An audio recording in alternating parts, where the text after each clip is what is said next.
முத்து வந்து ஜீவா கொடுத்த கூலிங் கிளாஸை எடுத்துட்டு அதை பார்த்துட்டே போயிட்டு இருக்காரு. போகும்போது வந்து மீனாக்கு ஃபோன் பண்றாரு. எங்க மீனா இருக்கு அப்படின்னு சொல்லி கேட்கும்போது, நான் வந்து கோயில்கிட்ட வந்திருக்கேங்க அம்மாவை பாக்குறதுக்கு அப்படின்னு சொல்லி சொல்றாங்க. சரி அங்கேயே நான் வந்துடுறேன் அப்படின்னு சொல்லிட்டு முத்துவும் அங்க போயிடுறாரு. அங்க போனதுக்கு அப்புறம் பாத்தீங்கன்னா கோயில்கிட்டயே வந்து மீனா அவங்க அம்மா தங்கச்சி எல்லாருமே இருக்காங்க. அப்ப முத்து வந்து இந்த மீனா அப்படின்னு சொல்லிட்டு அந்த கூலிங் கிளாஸ் கொடுக்குறாரு. என்னங்க இது அப்படின்னு சொல்லி கேட்கும். எடுத்து பாரு உனக்கு தான் அப்படின்னு சொல்லி சொல்றாரு. எடுத்து பார்த்துட்டு என்னங்க இது கண்ணாடி அப்படின்னு சொல்லிட்டு மீனா கேட்கறாங்க. இது கூலிங் கிளாஸ் மீனா, நீ டெக்கரேஷன்ஸ்க்கு அங்க இங்கெல்லாம் போகும்போது யூஸ் பண்ணிக்கலாம், நல்லா இருக்கும் அப்படின்னு சொல்லி சொல்றாரு. எனக்கு எதுக்குங்க இதெல்லாம், நீங்க வச்சுக்கோங்க, நீங்க தான் கார் ஓட்டுறீங்க, உங்களுக்கு தான் தேவைப்படும் அப்படின்னு சொல்லிட்டு மீனா சொல்றாங்க.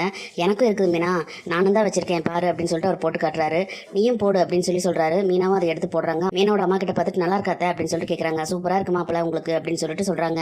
ஏங்க இதெல்லாம் இப்ப தேவையா, இதுக்கு போய் நீங்க தண்டமா செலவு பண்ணீங்களா அப்படின்னு சொல்லிட்டு மீனா கேட்கறாங்க. இல்ல எனக்கு தெரிஞ்சவங்க ஒருத்தவங்க வந்திருக்காங்கன்னு சொன்னால கனடால இருந்து, அவங்க தான் வந்து எனக்கு வந்து இதை பரிசா கொடுத்தாங்க அப்படின்னு சொல்லிட்டு முத்து சொல்றாரு. யார்கிட்ட கதை விடுறீங்க அப்படின்னு சொல்லிட்டு மீனா கேட்கறாங்க. நீ இப்படி எல்லாம் சொன்னா நம்ப மாட்டேன்னு சொல்லி தான் வந்து நான் போட்டோ எடுக்க சொல்லியிருக்கேன் அவங்க கிட்ட கொடுத்து அப்படின்னு சொல்லிட்டு, நீ வேணா பாரு என் போன்ல இருக்குது அப்படின்னு சொல்லிட்டு முத்து கொடுக்குறாரு. அக்கா ஏக்க மாமா வந்து சும்மா நீ கொஸ்டின் கேட்டுக்கிட்டு இருக்கிற, நீங்க 2 பேரும் கண்ணாடி போட்டுட்டு ஒன்னா நில்லுங்க, நான் வந்து போட்டோ எடுக்கிறேன் அப்படின்னு சொல்லிட்டு முத்துவோட போனை வாங்கி சீதா வந்து போட்டோ எடுக்கிறாங்க. போட்டோ எல்லாம் எடுத்து முடிச்சுட்டு அப்படியே பாத்துக்கிட்டு இருக்காங்க. அந்த போட்டோவை அப்படியே தள்ளி தள்ளி பாத்துக்கிட்டு இருக்கும்போது ஜீவாவோட போட்டோ வருது. ஜீவாவோட போட்டோ பார்த்தோன்னா அம்மா இந்த பொண்ணு யாரு, இவங்க எங்கேயோ பார்த்த மாதிரி இருக்கு அப்படின்னு சொல்லிட்டு யாரை சொல்ற சீதா அப்படின்னு சொல்லி முத்து கேட்கணும். இவங்க தான் அப்படின்னு சொல்லி காமிக்கிறாங்க. இவங்களை எப்படி நீ பாத்துக்க முடியும், நான் சொன்னல கனடால இருந்து வந்திருக்காங்கன்னு சொல்லிட்டு அந்த பொண்ணு தான் இது அப்படின்னு சொல்லிட்டு முத்து சொல்றாரு. இல்ல மாமா நான் இவங்க முதல்ல பாத்துருக்கிறேன் அப்படின்னு சொல்லிட்டு சீதா சொல்றாங்க. ஆனா எங்க பார்த்தேன் தான் ஞாபகம் வரல அப்படின்னு சொல்லிட்டு சீதா யோசிச்சுட்டு, ஆமா மாமா உங்க அண்ணனுக்கு வந்து ரிசப்ஷன் வச்சாங்கல்ல, அந்த சமயத்துல வந்து உங்க அண்ணன் கூட தொட்டு தொட்டு பேசிட்டு நின்றுட்டு இருந்தது ஒரு பொண்ணு, அந்த பொண்ணு தான் இது அப்படின்னு சொல்லி சொல்றாங்க. சீதா சொன்னதை கேட்டு முத்துக்கு வந்து ஒரு மாதிரி குழப்பமா இருக்குது. அக்கா நீ வேணா பாருக்கா அப்படின்னு சொல்லிட்டு சீதா வந்து போனை காமிக்கிறாங்க மீனா கிட்ட. மீனாவும் பார்த்துட்டு ஆமாங்க உங்களுக்கு ஞாபகம் இல்லையா,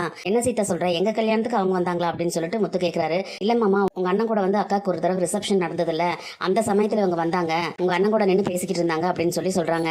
அதை கேட்டோன்னு மீனா வந்து அந்த போனை பிடிங்கி அப்படியே பாக்குறாங்க. ஆமா எங்கேயோ பார்த்த மாதிரி தான் இருக்குது அப்படின்னு சொல்லிட்டு மீனாவும் சொல்றாங்க. உடனே முத்து போனை பிடிங்கிட்டு நல்லா பார்த்து சொல்லு சீதா, இந்த பொண்ணை தான் நீ பாத்தியா அப்படின்னு சொல்லிட்டு போட்டோ மறுபடியும் காமிச்சு கேட்கறாரு.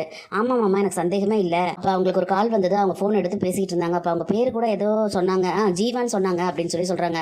ஜீவாவா அப்படின்னு சொல்லிட்டு முத்து வந்து அப்படியே அதிர்ச்சி ஆகுறாரு. உடனே மீனா வந்து எங்க அப்படின்னா உங்க அண்ணன் லவ் பண்ண பொண்ணோட பேரும் இதுதானே அப்படின்னு சொல்லிட்டு கேட்கறாங்க. உடனே சீதாவோட அம்மா இருந்துட்டு அப்ப அந்த பொண்ணு தான் இதுவா அப்படின்னு சொல்லிட்டு அவங்க கேட்கறாங்க. உடனே மீனா வந்துட்டு இவங்க கனடால இருந்து வந்ததா தானே நீங்க சொன்னீங்க, அப்ப உங்க அண்ணன் கூட அவரை ஏமாத்திட்டு ஓடி போன பொண்ணு வந்து கனடாக்கு தான் போயிருக்கா அப்படின்னு சொல்லி தானே சொன்னாரு அப்படின்னு சொல்லிட்டு மீனா கேட்கறாங்க. முத்து இருந்துட்டு அதிர்ச்சியோட ஆமா அப்படின்னு சொல்லி சொல்றாரு. அப்ப முத்து வந்து பழச நினைச்சு பாக்குறாரு. போலீஸ் ஸ்டேஷன் கிட்ட நின்னுட்டு இருக்காங்க ஜீவா. அப்ப அந்த இடத்துக்கு முத்து மீனாவும் வந்திருப்பாங்க. அப்ப முத்து வந்துட்டு என்ன ஏதாவது பிரச்சனையா அப்படின்னு சொல்லிட்டு கேட்கறாரு.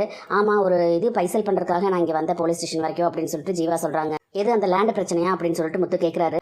ஆமா அப்படிங்கிற மாதிரி சமாளிக்கிறாங்க. உடனே பக்கத்தில் நின்று இருந்த போலீஸ்காரர் வந்து அவங்களுக்கு ஒரு சாட்சி கையெழுத்து போடணும், நீ போடேப்பா அப்படின்னு சொல்லிட்டு சொல்றாங்க. ஆமா முத்து எனக்கு கொஞ்சம் ஹெல்ப் பண்ணுங்களேன், நான் அவசரமா போகணும் அப்படின்னு சொல்லிட்டு அவங்க அப்படியே சமாளிச்சுட்டு பேசுறாங்க. உடனே முத்து வந்து அப்படியே யோசிச்சுட்டு நின்றுட்டு அரமனசோட அப்படியே கையெழுத்து போட்டு கொடுத்துறாரு. அதை நினைச்சு பார்த்துட்டு முத்து வந்துட்டு போன தடவை வந்தபோதே போலீஸ் ஸ்டேஷன்ல வச்சு அந்த சாட்சி கையெழுத்து வாங்கிச்சு என்கிட்ட அப்படின்னு சொல்லிட்டு, அப்ப நீ கூட என் கூட இருந்தே மீனா அப்படின்னு சொல்லி சொல்றாரு. நேத்து கூட இந்த பொண்ணை ரெஜிஸ்டர் ஆஃபீஸ்க்கு நான் கூட்டிட்டு போயிருந்தேன் மீனா, அப்ப பார்லர் அம்மாவும் மனோஜும் அந்த இடத்துக்கு ஏதோ வேலையா வந்திருக்காங்க. ரெஜிஸ்டர் ஆஃபீஸ்க்குள்ள போன அந்த பொண்ணு வந்து அவசரமா வண்டி ஏறிட்டு சீக்கிரம் வண்டி எடுங்க அப்படின்னு சொல்லி சொல்லுச்சு. அப்ப கூட ஏதோ அந்த பொண்ணு சொல்லுச்சு அப்படின்னு சொல்லி முத்து சொல்றாரு. என்ன சொன்னா அப்படின்னு சொல்லிட்டு மீனா கேக்குறாங்க.